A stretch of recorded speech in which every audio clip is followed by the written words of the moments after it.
Muhammadan abduhu wa rasuluh. Allahumma sholli ala Muhammad wa ala ali Muhammad. Saya akan menyampaikan catatan 20 tahun gerakan PKI sejak tahun 1996 sampai 2016. Ini kalau waktunya 5 menit pasti kurang. Ya, saya mohon teman-teman wartawan yang akan merekam agar utuh, karena saya akan menyebut nama, saya akan menyebut tempat, saya akan menyebut tanggal, saya akan menyebut alamat, saya akan menyebut siapa. Karena PKI, saya sudah bincang dengan abang saya, Bapak Kiflan Zain Alfian. Tugas kamu menjelaskan seluruh yang sedang terjadi. Tugas Bang Kiflan nanti bagaimana menghadapi kejadiannya. Untuk menghadapi kebangkitan PKI, kita akan wakafkan darah dan air mata kita untuk Allah dan tegaknya syariat Allah. Allahu Akbar. Jadi hari ini kita berbicara tentang kebangkitan yang sesungguhnya. Ketika aroma amis darah sudah mulai terasa di mana-mana. Mereka sudah menguasai istana. Hampir sebulan ini tak ada lagi konsultan tentara dalam istana.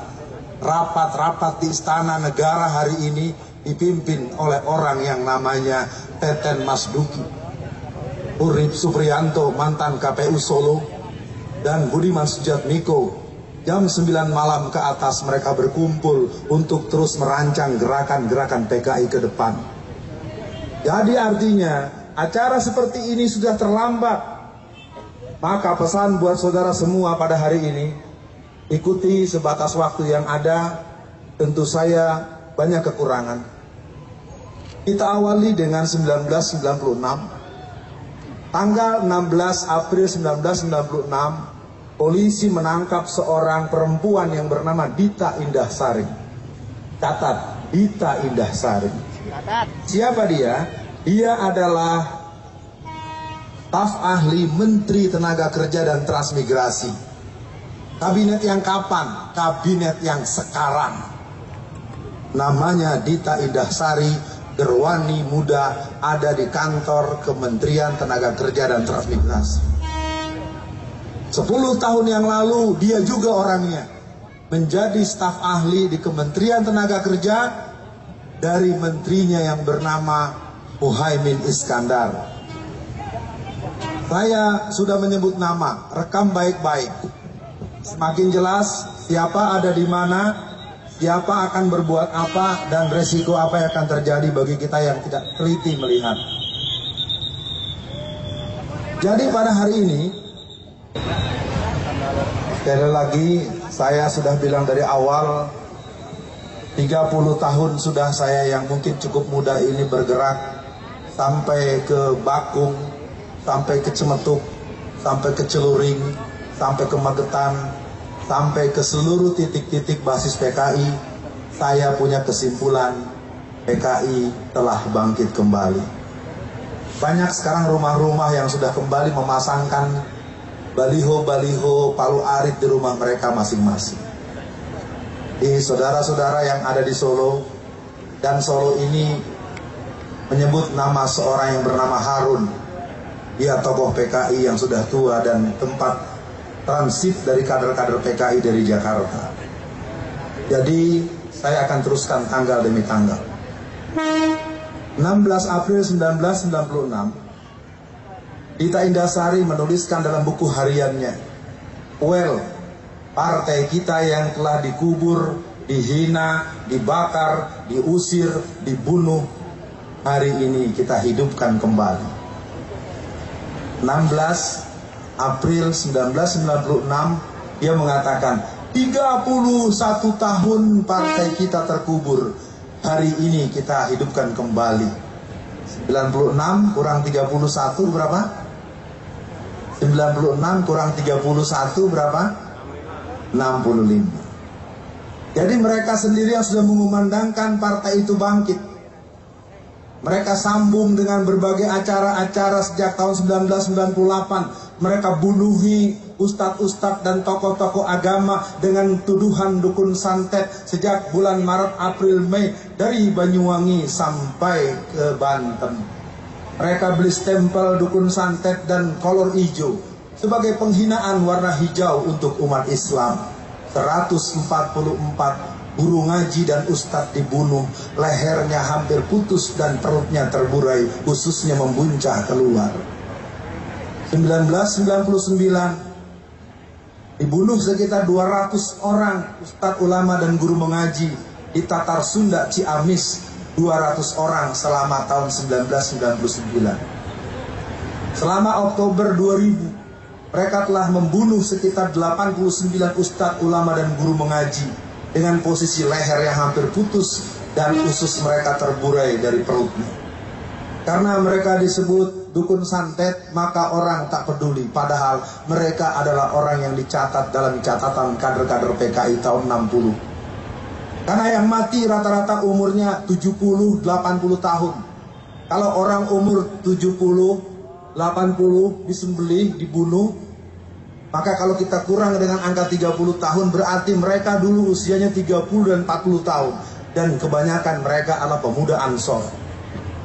Kalau hari ini Angkatan Muda NU, kalau hari ini Ansor atau siapapun, PMI kah namanya, tidak ikut bergabung pada hari ini, tunggulah waktunya, sesungguhnya Anda akan dihabisi oleh PKI. Jadi saya tidak bisa lagi menutupi, kalau aksi-aksi kita hanya seperti ini, mereka semakin melihat siapa yang akan ditandai rumahnya dengan tanda merah, siapa yang akan dibunuh, siapa yang akan diracun. Kita masuk tahun 2000. Tahun 2000 terjadi Kongres PKI yang ke-8. Di tangan saya ini adalah ADART Kongres PKI yang ke-10. Kongres PKI yang ke-8 dilangsungkan di Sukabumi Selatan. Kongres PKI yang ke-10 terjadi di Magelang, Jawa Tengah. Yang ke-9 di mana? Yang ke-9 di Cianjur Selatan tahun 2005. Tahun 2002 terbit buku yang berjudul Aku Bangga Jadi Anak PKI, yang ditulis oleh Ripka Ciptaning, yang ayahnya adalah salah satu pengusaha toko material di kota Solo ini pada tahun 1950. Ripka Ciptaning namanya, tinggalnya di Jalan Haji Mencong, Tangerang, berasal dari PDI Perjuangan, anggota DPR RI sudah 3 periode, berangkat dari Sukabumi Selatan, tempat penyelenggaraan Kongres PKI yang ke-8, tahun 2000. 2003, Mahkamah Konstitusi merubah Undang-Undang Pemilu nomor 12 pasal 60G, yang mana sejak itulah kader-kader PKI, simpatisan PKI, pengurus PKI, dan orang-orang yang terlibat dengan PKI diperbolehkan jadi anggota DPR RI, DPD, gubernur, wali kota, dan pejabat-pejabat instansional. Jadi sekarang kalau kita mau buka satu-satu, silakan jawab sendiri, siapa gubernur Jawa Timur? Silakan periksa ayahnya. Siapa Oki Asokawati, anggota DPR RI dari P3? Ayahnya Brigadir Jenderal Anwas, PKI golongan A. Saya Alfian Tanjung, kader P3. Tapi hari ini saya bicara PKI sudah ada di DPR RI, sudah ada jadi gubernur, sudah ada jadi bupati, sudah ada jadi polisi, sudah ada jadi tentara. Jangan heran kalau hari ini polisi dan tentara tidak menunjukkan sikap yang tegas menghadapi PKI. Karena yang sangat gelisah adalah para veteran. Yang sangat gelisah adalah tentara-tentara yang mengerti betapa kejam dan jahatnya PKI. Tahun 48 mereka berontak, mereka bakar pesantren Sabilil Muttaqin PSM Takeran, mereka bunuh ulama dan santri, 108 orang disembelih, dimasukkan ke dalam sumur yang dalamnya 12 meter. Catat, yang menggagalkan mereka gerakan musuh dan antek-anteknya bukan dari Kodam 5 Brawijaya, bukan dari Kodam 4 di Ponorogo. Tapi yang menumpas PKI 48 adalah Kodam 3 Siliwangi. Peristiwanya di bagian timur, tapi yang membabat dari bagian barat. Yang tengah dan yang ada di timur tidak berdaya menghadapi PKI. Karena peristiwa G30 PKI, Jawa Tengah lebih dari 70% tentara-tentaranya terlibat dan menjadi anggota PKI. Artinya, kebangkitan mereka hari ini bukan kebangkitan gurau. Kebangkitan mereka hari ini bukan kebangkitan dongeng. Walaupun sering para pakar, para ahli sejarah, ahli ideologi bilang, "Woi Alfian, Anda sedang mimpi." Tidak. PKI hari ini bangkit. Mereka bernyanyi, bergembira di mana-mana. Sejak 2002 buku Ripka Ciptaning mulai tersebar. Tahukah jamaah semua, 2 juta kopi buku itu telah dicetak seluruh Indonesia. Judulnya Aku Bangga Jadi Anak PKI. Buku yang berikut terbit tahun 2005. Tahun 2004 Ripka Ciptaning menulis dalam koran harian sore Suara Pembaharuan. Dia mengatakan hanya dengan Nasakom sajalah Indonesia bisa keluar dari persoalan bangsa ini. Terbit tanggal 18 bulan Maret tahun 2004 yang mengatakan bahwa Nasakom adalah solusi Indonesia. 2004 Nasakom. Apakah tahu Nasakom? Belum tahu. Nasakom itu nasionalis, agama, komunis. Apa nasionalisnya? PNI. Apa agamanya? NU. Apa komunisnya? PKI. Itu 3 sekawan tahun 63 bersatu untuk lebih kuat membela apa yang mereka mau. Awal reformasi ada Nasakom juga. Apa nasnya? PDI Perjuangan. Apa A-nya? PKB. Apa PKI-nya? PRD. PRD adalah casing daripada partai PKI yang berlambangan roda gerigi, yang ADART-nya persis dengan hasil Kongres PKI tahun 1954. Jadi PKI ada 3 titik. PKI asli, PRD dengan casing suka bukan PKI tapi isi PKI, dan PKI balas dendam. Di sini ada Ibrauri Aidit, ada Ilham Aidit, ada Karmel Budiarjo, dan ada Sinta yang menginginkan tempat lubang buaya itu dihancurkan. Bisa diteruskan? Ini karena udah mulai nyebut nama nih, ya. Karena kalau tak lagi disebut nama siapa di mana adanya, kita seolah-olah bermimpi di siang bolong, mengawang-awang melamun bagaikan katak ingin jadi kerbau. Hari ini kukatakan PKI bangkit. Terserah mau diapakan, yang penting kita masih punya konstitusi. Persoalannya hari ini aparat-aparat kita cenderung pura-pura tidak mendengar. Aneh bin ajaib ketika ada orang menggunakan kaos berlambangkan tulisan stempel Rasulullah, kalimat syahadat, tidak jelas dasar konstitusinya, ditangkap dan ditembak di tempat dengan alasan teroris. Sementara orang yang berlambang palu arit, undang-undang masih berlaku. Undang-Undang nomor 27 pasal 107 ayat A sampai E yang mengatakan barang siapa orang yang mensosialisasikan komunisme, leninisme, marxisme, maka dia bisa diancam kurungan penjara 20 tahun. Hal yang ada konstitusinya, malah kata presiden, pihak tentara, pihak polisi, jangan kebablasan.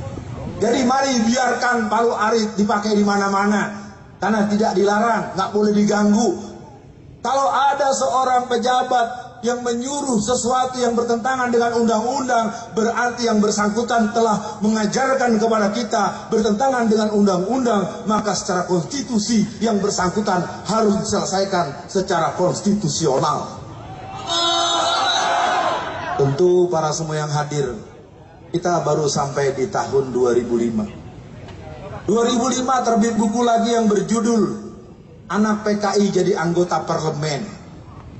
Di tahun yang sama 500 orang tua usia 70-80 tahun mereka datang ke Pengadilan Negeri Jakarta Pusat di Hayamuruk, arah ke kota. Harmoni Kota, bagi yang suka ke Jakarta mungkin paham.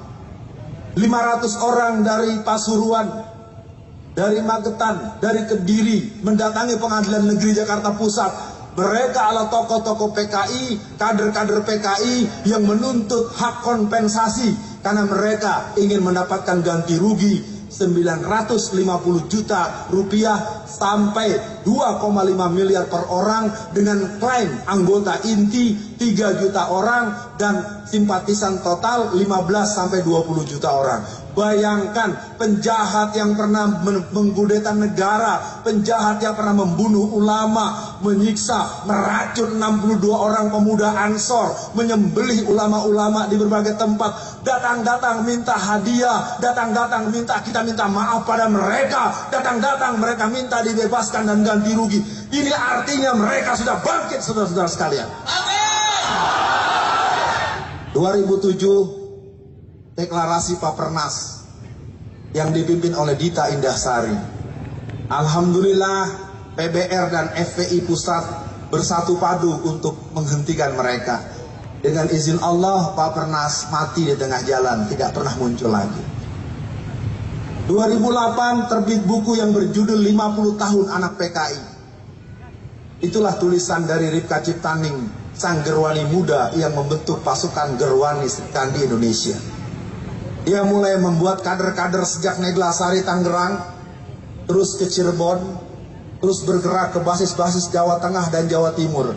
Artinya mereka terus mempersiapkan. Maka kadang-kadang ku bertanya, ada di mana wanita-wanita muslimat, ada di mana wanita-wanita mubalighat yang mengerti terhadap gerakan PKI? Ini mungkin perlu tempat dan waktu untuk menjelaskannya. 2010 Kongres PKI yang ke-10. Tempatnya di Desa Ngabrak, Magelang, dengan cover pelatihan pupuk organik. Lahirlah 2 orang nama yang muncul ke permukaan. Sang ketua bernama Wahyu Setiaji, usianya 39 tahun. Dia berasal juga dari Jazirah Jawa Tengah. Tugasnya ke luar negeri untuk membangun jaringan Kominter. Wakil ketuanya bernama Teguh Karyadi, tinggal di Semarang, ayahnya juga di Semarang. Ayahnya masih hidup dan dia masih hidup. Tugasnya membentuk pasukan bersenjata angkatan ke-5. Dia bentuk dari Temanggung, Malang, dan daerah-daerah basis termasuk di Solo. Artinya kalau gerakan-gerakan sudah mengarah seperti itu, mari kita lihat kelakuan mereka yang berikut. Tahun 2014 kita mendengar, maaf ada yang terlupa tadi, 2005 475 kader PKI Pulau Buru dipulangkan ke rumah masing-masing. Catat baik-baik, 475 kader Pulau Buru sudah kembali dalam posisi sebagai Profesor Doktor University of Pulau Buru. Maka jangan heran terbit film yang berjudul Pulau Buru Tanah Air Beta. Dalam kajian kenegaraan itu sebuah isyarat bahwa kami punya negara baru yang akan siap kami bangun. Sementara kami sebut dulu namanya Republik Soviet Indonesia, Republik Soviet Madiun. Mereka punya dan mereka mulai tes case dengan Pulau Buru Tanah Air Beta. 2014 1 Mei penetapan libur nasional untuk Hari Buruh itu adalah pencapaian target PKI. Karena 1 Mei buruh libur bukan program bangsa kita, bukan program negara kita, bukan tuntutan para karyawan-karyawan kita. Itu rekomendasi Komintern, Komunisme Internasional di Perancis tahun 1916. Libur 1 Mei sama dengan libur 1 Juni. Itu bukan libur kesepakatan nasional, itu libur sepihak. Aksi PKI menetapkan 1 Juni sebagai libur yang berhubungan dengan Pancasila. Jadi hari semakin jelas, warna semakin terang benderang. Semoga hati tetap tenang, lihat dilakukan dengan iman dan ilmu. Jadi saya katakan buat para pendengar dan para hadirin pemirsa yang menyimak penyampaian ini, bahwa kebangkitan PKI sudah jelas-jelas. Kalau masih ada yang bilang itu bohong, mendramatisir, saya katakan siapa yang melemah-lemahkan kebangkitan PKI, siapa yang menyepele-nyepelekan kebangkitan PKI, berarti dia bagian dari kebangkitan PKI. Amin. Waktu harus saya batasi. 2015 kita mulai dengan peristiwa ulang tahun kemerdekaan Indonesia. Ulang tahun kemerdekaan Indonesia biasa kita dengar. Nyanyi-nyanyian lagu kemerdekaan kita dengar. Tetapi apa yang terjadi di Pamekasan Madura, ratusan bendera Palu Arit berkibar seiring dengan foto DN Aidit, Nyoto, Bono, Darusman, dan tokoh-tokoh PKI berkibar dengan nyanyian-nyanyian semangat anak-anak dengan kibaran bendera Palu Arit.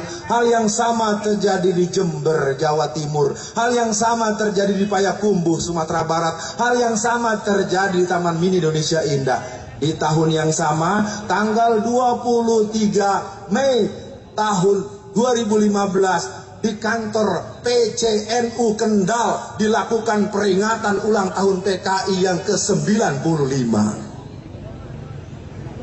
Maaf, saya menyebut tidak dalam posisi memojokkan. Saya menyebut fakta, silakan periksa nanti pengurus PC Kendal.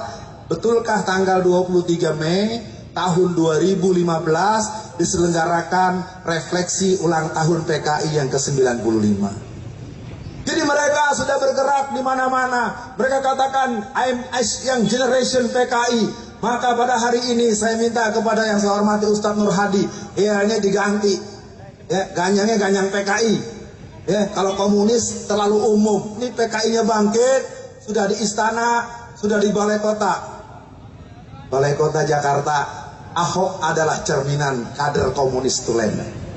Dia penyandang gelar salib dan Palu Arit. Mau bukti?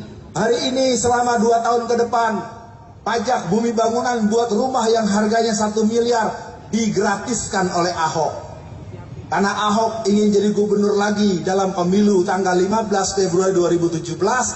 Sekarang gratis, tahun depan gratis, 2018 gratis. Nanti menjelang dia 2 tahun berakhir akan ditagih semua. Siapa yang tidak bayar, rumahnya akan diambil alih oleh Pemda DKI Jakarta. Ini gaya Mao Zedong. Tapi apa mau dikata, masyarakat kita sumbu pendek, cara berpikirnya tidak mampu diajak agak menengah sedikit. Banyak yang berdoa, ya Allah, alhamdulillah punya pemimpin seperti Ahok. Innalillahi. 2015 gerakan mereka semakin berani. Akhiri cerita ini di 2016. Inilah insiden mulai terjadi.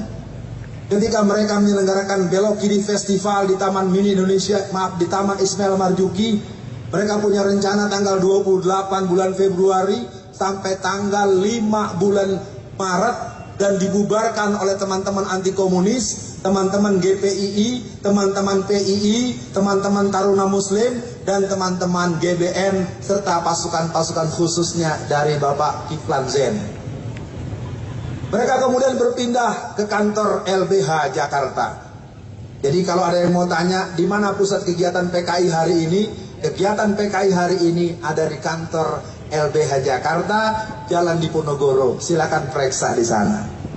Kegiatan PKI di Jakarta sentralnya di mana lagi? Yang kedua di Latuhar Hari, yaitu di kantor Komnas HAM. Jadi ada 2 tempat kantor umum, kantor pemerintah, kantor LSM telah berubah jadi markas kader-kader PKI. Sedikit-sedikit mereka pergi ke sana. Kemudian datanglah Bejo Untung dengan rombongan pergi ke Cisarua Bogor untuk menyelenggarakan rapat koordinasi nasional. Oleh kawan-kawan Bogor, oleh GBN Bogor, mereka kemudian bisa dihalau. Lalu mereka kembali lagi ke LBH Jakarta. Mereka kemudian bergabung ke Hotel Arya Duta di depan patung Tani bersenjata. Mereka menyelenggarakan simposium PKI. Disitulah kita tercengang. Ada Agus Wijoyo sang tentara, tapi kok cenderung membela mereka. Di sana ada orang berbuat kegiatan dengan atas nama Menko Polhukam, tapi kok bisa jalan dengan semangat PKI. Mungkin nanti Pak Kiflan yang menambahkan. Lalu apa yang terjadi kemudian? Gerakan-gerakan mereka hari ini semakin senyum, dan memang mereka sekarang bersembunyi seperti kura-kura. Mereka sekarang sedang senyum minggir di tengah jalan sambil berkipas. Aduh, orang Islam lagi pada sibuk. Nanti kita teruskan lagi, saudara-saudara. Kesimpulan KI bangkit, mari kita cermati. Dan saya minta sekali lagi buat para yang hadir, jangan pernah berbuat apapun yang sifatnya fisik, karena itu yang mereka tunggu. Mereka menunggu agar